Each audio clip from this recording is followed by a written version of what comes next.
말씀 보시겠습니다. 사도행전 10장 34절로 43절 말씀입니다. 사도행전 10장 34절로 43절 우리 한 절씩 말씀 교도할 수 있습니다. 베드로가 입을 열어 말하되 내가 참으로 하나님은 사람의 예물을 보지 아니하시고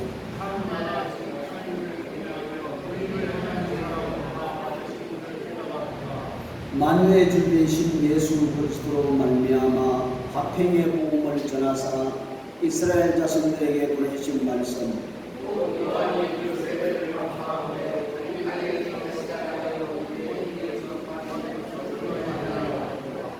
하나님은 나사렛 예수에게 성령과 능력을 기름 붓듯 하셨으며 그가 두루 다니시며 선한 일을 행하시고 마귀에게 물린 모든 사람을 고치셨으니 이는 하나님이 함께 하셨습니다.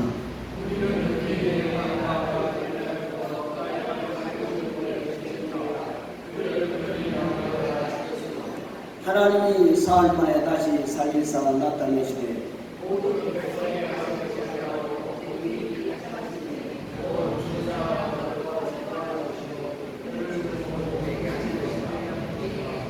우리에게 명하사 백성에게 전도하되 하나님이 살아있는 자와 죽은 자의 재판장으로 정하신 자가 곧 이 사람인 것을 전하게 하셨고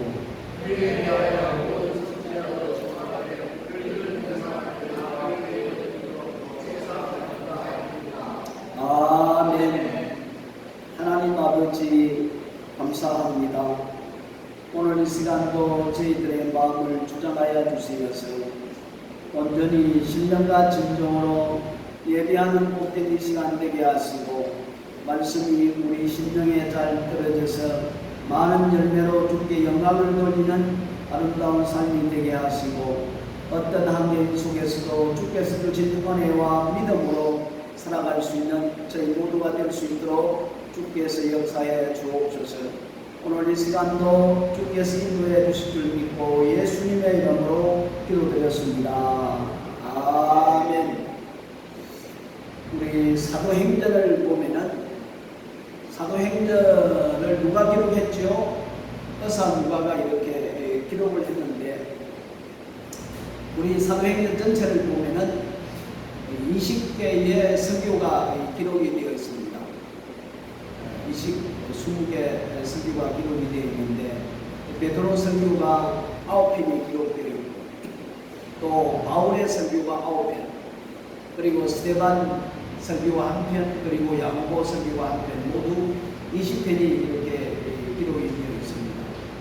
오늘 이 베드로가 이 설교를 했는데 이 설교는 이방인에게 첫 번째 한 설교라 이렇게 볼 수가 있습니다.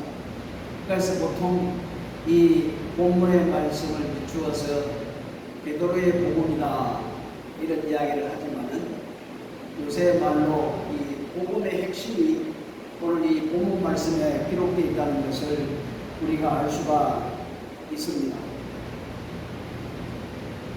이 베드로의 첫 번째 설교는 오순절날 성령을 받고 나서 3,000명이 넘는 사람 앞에 복음을 선포했던 것을 볼 수가 있습니다. 그러니까 유대인들에게 복음을 선포한 그 말씀과 오늘 이방인에게 처음 설교하는 이 말씀이 비슷하다, 똑같다 이렇게 볼 수가 있습니다. 우리가 이 베드로의 설교의 내용을 살피기 전에 이 예배하는 분위기, 말씀을 듣는 분위기, 이 분위기가 어떻게 조성이 되는가? 오늘 이 본문 말씀을 가만히 찾아보면은 이 예배의 분위기, 이 설교의 분위기는 누가 만들어 주었느냐? 하나님께서 주선해 주었던 것을 볼 수가 있습니다.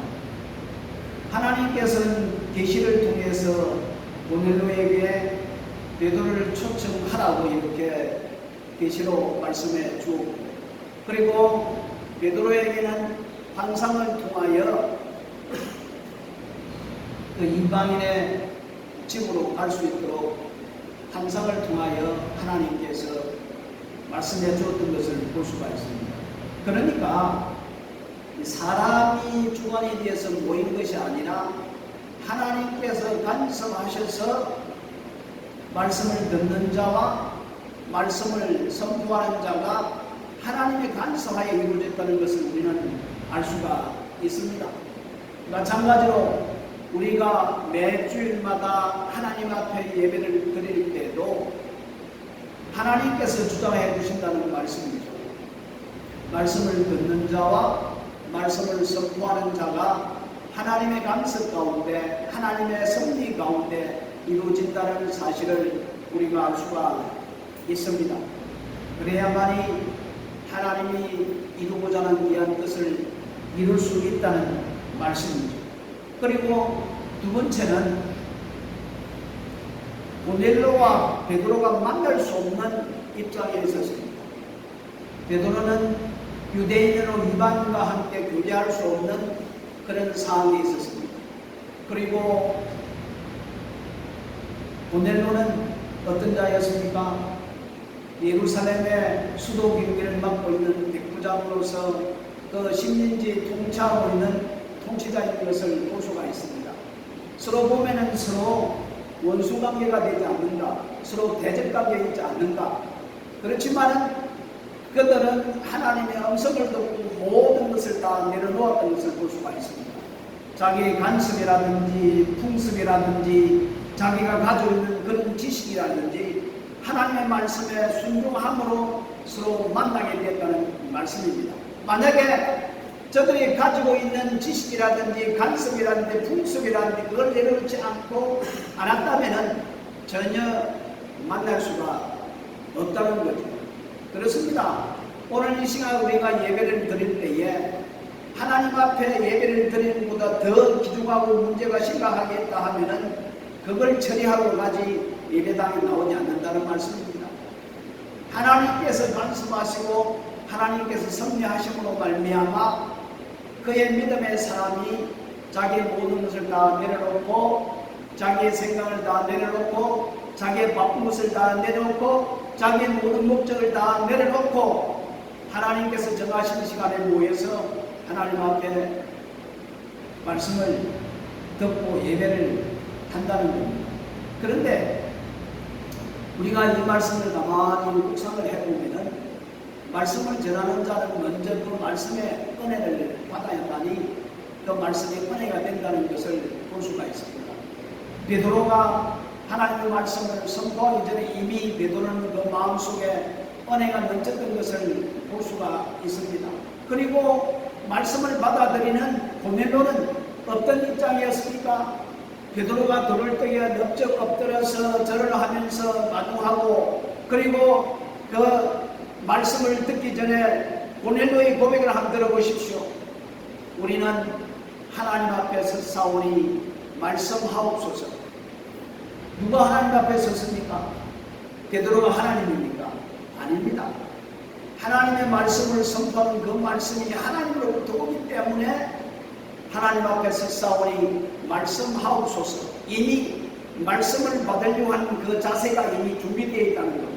그러니까 말씀을 선포하는 사람이 먼저 은혜를 받고 말씀을 선포하고 그리고 말씀을 듣는 자가 그 말씀을 사모하면서 은혜를 사모하면서 그 말씀을 들을 때에 그 분위기가 참 은혜롭게 된다는 말씀입니다. 그래서 하나님 예배도 하나님 모임도 하나님께서 주선해 주신다는 것을 알 수가 있죠. 그렇습니다. 각 사람에게 성령의 은혜를 베풀어 주셔서 오늘은 거룩한 주일이니 주님 앞에 나가서 예배드리자. 우리 가정에 우리 식구들이 모여서 오늘 이 시간 같이 예배드리자.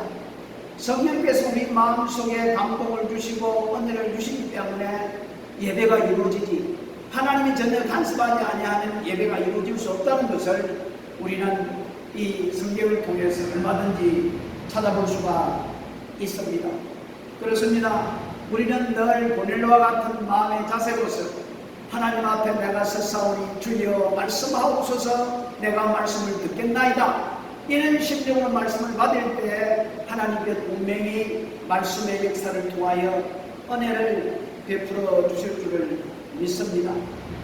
그리고 베드로는 어떻게 말씀을 합니까? 베드로가 입을 열어 말하되 내가 참으로 하나님은 사람의 예물을 보지 아니하시고 각 나라 중 하나님을 경외하며 의를 행하는 사람은 다 받으시는 줄을 깨달았도다. 여러분, 고넬로가 얼마나 하나님을 경외하고 하나님을 섬겼습니까? 유대인은 이방인이든 하나님을 경외하고 하나님을 섬기는 자에게 은혜를 베풀어 주신다는 것을 베드로는 이것을 깨닫게 되었습니다. 그리고 나서 이제 입을 열어서 하나님의 말씀을, 복음을 선포하기 시작을 했습니다. 그 첫 번째 이 복음이 36절 말씀에 보니까 뭐라고 말씀하고 있습니까? 만유의 주 되신 예수 그리스도로 말미암아 화평의 복음을 전하사. 자, 바울이 첫 번째 말씀을 선포하는 화평의 복음, 평화의 복음을 선포하고 있습니다. 예수 그리스도를 통한 화평의 복음, 평강의 복음. 이 화평의 복음, 평강의 복음이 도대체 뭡니까? 그렇습니다. 원래 인간과 하나님은 원수지간입니다.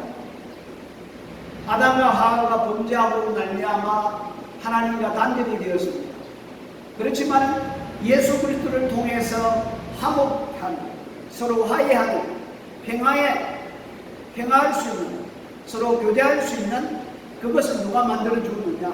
예수 그리스도 만들어 주었다. 그래서 화평의 복음이라. 그래서 사도 바울은 에베소서 2장 13절부터 17절에 이걸 설명을 해주고 있습니다. 우리 다 같이 한번 보겠습니다. 에베소서 2장 13절로 17절 시작. 이제는 전에 멀리 있던 너희가 그리스도 예수 안에서 그리스도의 피로 가까워졌느니라. 그는 우리의 화평이신지라 둘로 하나를 만드사 중간에 막힌 담을 하시고 원수된 것 곧 의문에 속한 계명의 율법을 자기 육체로 폐하셨으니 이는 이 둘로 자기 안에서 한 세 사람을 지어 화평하게 하십니다. 원수된 것을 십자가로 소멸하시고 또 오셔서 먼데 있는 너희에게 평안을 전하고 가까운 데 있는 자들에게 평안을 전하였으니, 예, 바로 이 복음이 화평의 복음. 이스라엘 백성이든 이방인이든 아무 관계없이, 계급과 관계없이 특별히 중요한 것은 하나님과 인간 사이에 화평을 이루신다는 것입니다. 베드로가 이해한 이 복음입니다. 그 총 주제는 화평의 복음, 평강의 복음, 정말 살롬의 복음이라 말씀을 드릴 수가 있습니다. 이렇게 주제를 제시하고 나서 이제 조목조목 말씀을 들어서 설명하기를 시작합니다. 우리 37절 말씀에 보면 먼저 하나님께서 예수 그리스도를 보내주셨다라고 말씀하고 있습니다. 그렇습니다. 하나님이 세상을 이처럼 사랑하사 독생자를 주셨으니 예수 그리스도가 하나님으로부터 보내심을 받은 자라는 것을 말씀해 주고 있습니다. 여러분, 사람은 사람의 눈으로 하나님을 볼 수가 없습니다. 그런데 우리는 어떻게 하나님을 볼 수가 있습니까? 말씀이 육신이 되어 우리 가운데 거하신다. 하나님이 인간의 육신을 입고 이 땅에 오셨다는 겁니다. 그래서 예수 그리스도는 하나님의 형상이라. 그러니까 예수 그리스도를 본 사람은 하나님을 보았다는 겁니다. 빌림이 예수님께 하나님 아버지 보여주세요 그랬더니 이미 네가 나를 보았느냐, 이미 보았다라고 이렇게 이야기를 하고 있지 않습니까? 예수 그리스도가 하나님의 계시자로 이 땅에 오셨다는 것을 말씀해 주고 있습니다. 그래서 하나님이 나사렛 예수에게 성령과 능력을 기름 붓듯 하셨으며 38절에 말씀하고 있습니다. 사랑하는 성도 여러분, 예수님이 누구인지 여러분들은 이해를 하고 있습니까? 도대체 내가 믿고 있는 예수 그리스도는 누구인지 분명히 이해하고 알고 믿고 있습니까? 그렇습니다. 예수만이 유일하신 하나님의 아들이십니다. 예수님만이 오직 하나님을 계시하는 분이십니다. 예수님만이 오직 중보자의 역할을 감당해 나가는 분이십니다. 예수님만이 오직 인간을 구원시키는 생명을 주는 길을 인도하는 하나님께로 인도하는 참된 길인 것을 예수님께서 직접 말씀하셨습니다. 나는 길이요 진리요 생명이니 나로 말미암아 아버지께 갈 수 있느니라. 하나님을 만날 수 있는 유일한 길은 누구냐? 예수 그리스도인 것을 말씀해 주고 있습니다. 하나님을 계시하고 하나님의 유일한 아들로서 구원자로서 주인으로서 그리고 사도행전에 보면은 이 땅에 구원을 줄 이름, 인간에게는 아무도 줄 이름이 없다라고 말씀하고 있습니다. 오직 누구만이 예수 그리스도만이 인간을 구원시키는 참된 구원자인 것을 말씀해 주고 있다는 것입니다. 이것이 복음의 절대성입니다. 이 땅에는 아무도 어느 누구도 구원을 할 자가 없다는 것이지 오직 예수님밖에 없다는 사실을 우리에게 말씀해 주고 있습니다. 우리 두 번째로 보면은 오늘 본문 48절 말씀에 보면 예수님께서 병을 고치시고 기적과 이적을 행하시고 귀신을 내쫓으시고 모든 일을 통하여 구체적으로 일을 하시는데 이것은 뭐냐? 하나님은 보내주셨다는 증거입니다. 그리고 하나님이 함께 하신다는 증거입니다. 하나님이 보내주시지 아니했고 하나님이 함께 하지 않는다면 그 아무것도 할 수 없다는 겁니다. 귀신을 쫓아내고 병자를 고치고 심지어 죽었던 자를 살리시고 그리고 바다를 잔잔하게 하시고 물고기 2마리와 보리떡 5개를 가지고 5,000명을 먹이시고 4,000명을 먹이시고 이 모든 기적과 이적이 행한 것은 하나님이 함께 죽음으로 말미암아 이루어졌다는 것을 증거해 주고 있다는 겁니다. 하나님이 함께 해주지 않았다면 할 수가 없어요. 그래서 베드로는 하나님이 보내주셨고 하나님과 함께 함으로 말미암아 이런 일들을 행했었다라고 이렇게 말씀을 하고 있습니다. 그리고 세 번째로 39절 말씀해 보니까 예수님께서 죽으셨다. 예수님 죽으셨대요. 왜 예수님께서 죽어야 됩니까? 예수님이 죄인입니까?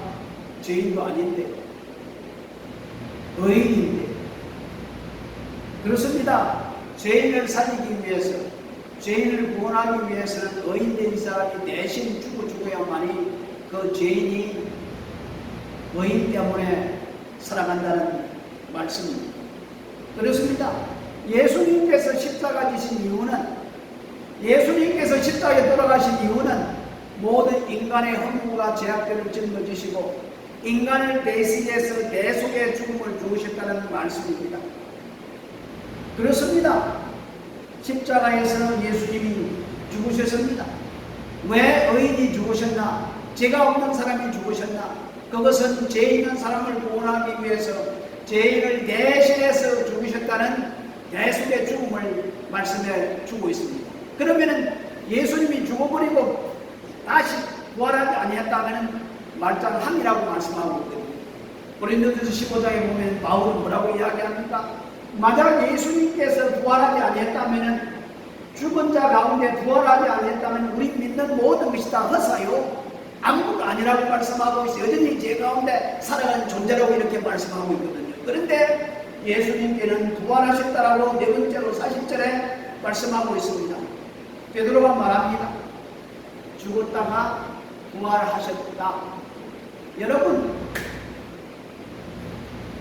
베드로 사도는 예수님이 십자가를 지고 죽으시고 장사되었다가 부활한 모든 것을 직접 본 장본인입니다. 다 보았다는 겁니다. 뭐 공부를 해서 지식을 통해서 얻은 것이 아니라 직접 눈으로 보고 체험한 것을 지금 증거하고 있다는 말씀입니다. 예수님이 십자가에 죽으셔서 그리고 부활하셔서 저들은 그걸 보고 그대로 증거를 하고 있다는 겁니다. 그래서 초대교회에 이 십자가와 부활이 교회의 기초가 되었던 것을 볼 수가 있습니다. 그런데 여기서 누누이 설명한 것인즉 저희가 나무에 따라 죽였다. 누가 예수님을 죽였습니까? 누가 예수님을 죽였죠? 유대인들을 통해서 이방인 로마 군인들이 예수님을 십자가에 못 박았죠. 그런데 누가 살렸습니까? 하나님 아버지가 죽었던 예수를 살렸었다라고 이렇게 말씀하고 있습니다. 십자가에 못 박은 것은 로마 백성들이지만 사실 우리들입니다. 우리가 살기 위해서는 예수가 죽어야 돼. 내가 살아나기 위해서, 내가 죄로부터 해방되기 위해서는 예수가 십자가에 죽어야 돼. 로마 군인이 예수를 죽인 것이 아니라 실제로 내가 예수를 죽였다는 말씀입니다. 내가 죽였어. 그리고 죽었던 그 예수가 다시 하나님의 은혜에 부활되었다는 말씀입니다. 이 사건 속에서 엄청난 많은 말씀이 집약되어 있습니다. 예수 그리스도의 십자가와 이 부활이라는 것이 아주 놀라운 것입니다. 그리고 다섯 번째로 39절 말씀해 보니까 베드로가 뭐라고 합니까? 우리가 그 증인이다. 보았다. 우리가 분명히 보았다. 십자가도 보았고 부활하신 모습도 보았다고 말씀하고 있습니다. 이것이 매우 중요합니다. 여러분, 어떻게 예수님이 죽었고 어떻게 예수님이 부활했다는 것을 알 수가 있습니까? 선지자들을 통해서, 사도들을 통해서 자기들이 경험하고 직접 경험하고 본 것을 그대로 전달하니까 우리가 그것을 그대로 믿는 거예요. 믿음이라는 것은 사도들이 예수님이 어떻게 죽고 어떻게 부활하고 그 본 걸 그대로 증거함으로 말미암아 우리는 증거한 것을 믿는 거예요. 우리가 직접 예수님을 보았습니까? 직접 예수님이 부활한 걸 보았습니까? 우리는 보지 못했다면 그걸 직접 본 사도들이 우리에게 증거해 줌으로 말미암아 우리를 믿는다는 겁니다.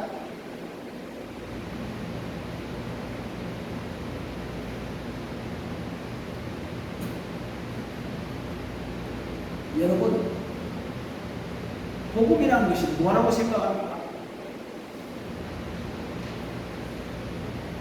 복음이라는 것은 기쁜 소식입니다. 무엇이 기쁜 소식입니까? 복음은 예수 그리스도이십니다. 예수 그리스도. 복음은 예수 그리스도입니다.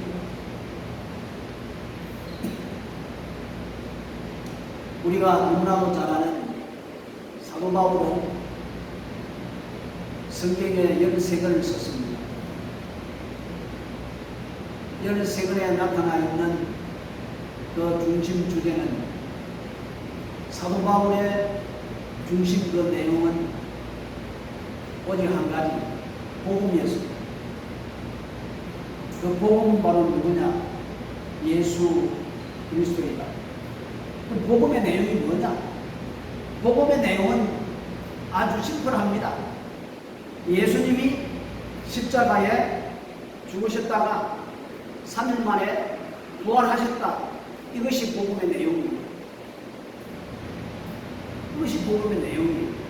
그러면은 여러분, 예수께서 죽으셨고 예수께서 살아났는데 나하고 무슨 상관이냐? 예수님 죽었다가 부활했다는 것을 내 것으로 만들기 위해서는 어떻게 되어야 됩니까? 결국에 믿어야 되죠. 믿음을 통해서 예수님의 생명이 우리에게 전가되고, 믿음을 통해서 예수님의 의가 우리에게 전가되고, 믿음을 통해서 예수 그리스도와 우리가 연합이 된다는 것을 성경은, 바울은 아주 강조하고 있습니다. 자, 우리 마지막으로 본문 42절 말씀에 보면은 베드로가 강조하는 것은 예수 그리스도께서 심판주라는 것을 말씀해 주고 있습니다. 이 땅을 심판하시고 장차 심판하실 심판주라는 것을 말씀해 주고 있습니다. 주님이 다시 이 땅에 오신다는 말씀입니다. 이 땅에 오신다는 것. 우리가 누구나도 잘 알고 있습니다. 예수님께서 이 땅에 오셔서 고난받으시고 십자가에 죽으셨다가 부활하시고 그리고 성천하셨다가 또 이 땅에 심판주로 오신다는 재림의 주로 온다는 것 우리는 너무나도 잘 알고 있습니다. 베드로는 이렇게 말씀하고 나서 우리와의 관계를 말씀합니다. 43절 우리 다 같이 볼까요? 43절 시작. 그에 대하여 모든 선지자로 증언하되 그를 믿는 사람들이 다 그의 이름을 힘입어 제사함을 받느니라. 자 보십시오. 예수님과 관계를 맺기 위해서는 믿어야 된다는 겁니다. 예수님이 나의 구원자요 나의 주인인 것을 믿어야만이 우리의 모든 죄를 용서받는다고 지금 베드로는 말씀을 하고 있습니다. 그렇습니다. 오늘 굉장히 중요하게 말씀하는 것, 믿음으로 말미암아 된다는 것입니다. 무엇을 믿습니까? 베드로가 증거하는 것을 믿는다는 겁니다. 사도들이 증거의 사실을 믿으면, 사실을 보고 증거하는 사람들 증거를 믿으면 그 사건이 나에게 사실로 된다는 것입니다. 믿지 않으면 그것은 하나의 역사적인 사건일 뿐, 나하고는 아무 상관이 없다는 겁니다. 그렇습니다. 죄인은 결과에 죄의 삭은 사망이라고 이렇게 말씀을 하고 있습니다. 우리가 사망으로부터 벗어나기 위해서는 예수 그리스도를 우리가 믿어야 된다. 그러면 죄로부터 사함을 받는다라고 이렇게 말씀을 하고 있습니다. 죄 사함을 받고 하나님과 화목을 이루고 하나님의 자녀가 되고 하나님의 상속자가 되고 그리고 하나님의 섭리 속에 살아가면서 원래 하나님께서 우리를 통해서 이루기를 원했던 모든 일들을 행하신다는 말씀입니다. 사랑하는 성도 여러분, 오늘 베드로는 고넬로의 가정에 와서 복음을 선포했습니다. 오늘 이 화평의 복음을 선포했습니다. 이 화평의 복음의 중심은 바로 예수님께서 죽으시고 예수님께서 부활하셨다. 그럼 이것을 우리의 것으로 만들기 위해서는 우리가 예수 그리스도를 믿어야 된다. 누구로? 나의 구원자, 나의 주인으로 믿어야 된다고 이렇게 말씀을 하고 있습니다. 여러분, 사도 바울이 예수님을 어디서 만났습니까? 예수 믿는 사람들을 잡아가려고 다메섹 도상에 갔을 때에 부활하신 예수님께서 나타나셔서 바울을 완전히 180도로 바꿔 놓았던 것입니다. 다메섹 도상에서 만난 예수 그리스도, 그때부터 그의 인생의 삶은 완전히 바뀌었던 것을 볼 수가 있습니다. 그래서 그 마음속에 복음을 위해서 살았던 것을 볼 수가 있거든요. 그 복음이 바로 예수 그리스도의 십자가와 부활의 것을 말씀해주고 있고, 그리고 더 나아가서 믿음의 사람이 예수님과 연합되어 역동적인 삶을 살아가야 된다. 왜 하나님께서 우리를 하나님의 자녀로 만들어 주셨습니까? 왜 예수님과 함께 더불어서 어떻게 우리가 믿음으로 성령의 세례를 통해서, 세례가 뭡니까? 함께 십자가와 예수님과 함께 죄 때문에 십자가에 죽는 거예요. 그리고 함께 의로 부활한다는 겁니다. 바로 이것이 사도 바울이 제일 강조하는 것이거든요. 우리 함께 죽고 함께 살아나서 어떻게 살아갈 것인가? 지금 우리가 어떻게 살아갈 것인가? 이것이 중요하다는 말씀입니다. 어떻게 우리가 살아야 돼요? 이미 예수님께서 우리에게 말씀해 주었습니다. 우리가 하나님의 자녀면은 우리가 예수를 믿을 때에 두 가지 문제가 생깁니다. 하나님 법정으로 너희는 의인이다 인정을 받는 후에 우리의 모든 죄가 예수 그리스도의 전가되었음으로 말미암아 우리는 설령 죄인이라 할지라도 이미 예수 그리스도를 내가 영접함으로 말미암아 예수 그리스도와 함께 십자가에 죽었으니까 너는 이제 의인이다. 누굴 통해서? 예수 그리스도를 통해서 의인인 것을 인정받았는 거예요. 신분이 변화됐다는 겁니다. 옛날에는 마귀의 종이요 마귀의 자녀였는데 이제는 하나님의 자녀요 하나님의 아들, 딸이 되었다는 거예요. 신분이 변했다는 거예요. 그러면은 신분이 변했으면은 신분 변화다운 삶을 이제 살아야 되는 거예요. 이걸 가르쳐 갱신, 성화라고 말씀해 주고 있거든요. 칭의와 성화. 그러니까 하나님으로부터 어렵다고 인정을 받은 순간 우리 신분이 변화되었으면 이제는 변화된 사람답게 살아가야 되는 것이 성화인 것을 볼 수가 있거든요. 그것도 사도 바울이 늘 강조하듯이 성령을 충만히 받아라. 그러니까 성령의 역사를 따라서 우리가 변화되고 더욱더 예수 그리스도를 닮아가는 그런 삶으로 간다는 것을 우리에게 말씀해 주고 있습니다. 사랑하는 성도 여러분, 우리는 예수 그리스도를 통해서 이미 구원을 받은 자예요. 신분이 변화된 자예요. 하나님의 자녀예요. 또 하나님께서 우리에게 뭘 하라고 하느냐? 결국 하나님은 우리를 향하여서 내가 거룩하니 너희도 거룩하라.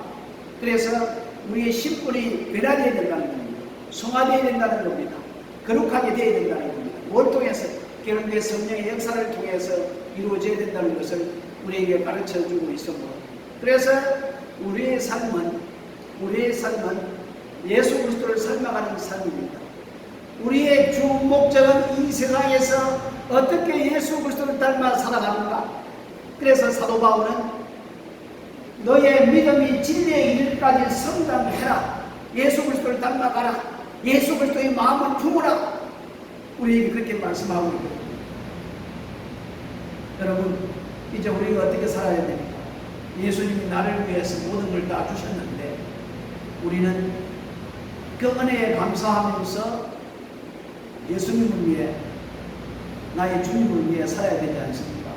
이제 나의 주인은 내가 아닙니다. 사실 따지고 보면 내 것이 아무것도 없는 거예요. 내 영도 마찬가지고 내 혼도 마찬가지고 부모로부터 왔잖아요. 육신도 부모로부터 왔잖아요. 따지고 보면 하나님으로부터 온 거예요. 내 건 아무것도 없는 거예요. 사실 얼마나 감사합니까? 나에게 생명을 주고 나에게 영생을 주고 나에게 하나님의 자녀로 삼아주시고 하나님의 상속권을 주시고 또 하나님의 나라를 허락해 주시고 또 우리에게 소망을 주시니 얼마나 감사합니까? 오늘 또 베드로가 오늘로 가정에서 복음을 선포했는데 이야 깜짝 놀랐습니다. 성령이 그 모든 사람들에게 임하는 거예요. 유대인들에게 똑같이 임하는 그 성령이 그 이방인들에게 임하는 거예요. 그래서 베드로는 마다하지 않고 이방인들에게 세례를 베풀어 주었다. 44절 45절에 말하고 있죠. 베드로가 이 말을 할 때 성령의 말씀 듣는 모든 사람들에게 내려오시니 보십시오. 말씀을 듣는 모든 자에게 성령이 내려오니 그리고 사실 베드로가 함께 온 할례받은 신자들 이방인들에게 성령 부어주심으로 말미암아 논란이 이런 방언으로 말하며 하나님의 높임을 들음이라. 이 베드로가 이르되 이 사람들이 우리와 같이 성령을 받았으니 누가 능히 물로 세례 베품을 금하려 하고 세례를 베풀었다.